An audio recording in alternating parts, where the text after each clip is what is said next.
हम भूल गए रे घरबा मगर तेरा प्यार नहीं भूले। तोहरे मन सुने लागी डीजे अजित बड़ा की धमाकेदार प्रस्तुति।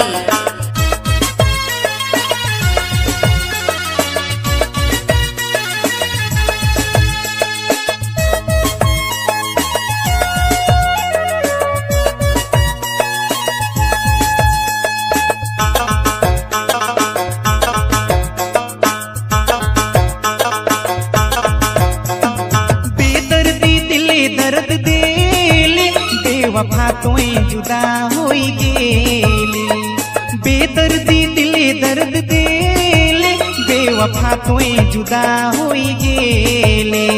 जियबू कैसे मोके बताओ ओ सनम कितना मोके नारे रुला।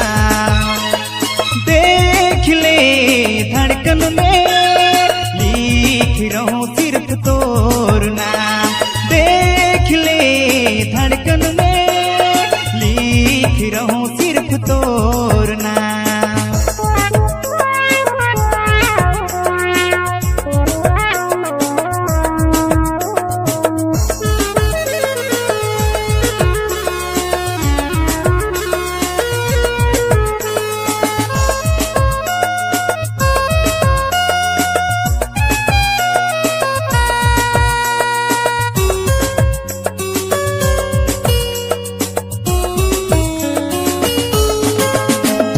नैना से जब बहे लालोर सनम तड़पेला दिल कतई तोर कसम। आप सुन रहे हैं डीजे अजित बड़ा कंजिया। नैना से जब बहे लालोर सनम तड़पेला दिल कतई तोर कसम। बेदर्दी दिले दर्द देले बेवफा तोए जुदा होई गेले, बेदर्दी दिले दर्द देले बेवफा तोए जुदा होई गेले। जियबू कैसे मोके बताओ ओ सनम कितना मोके नारे रुला।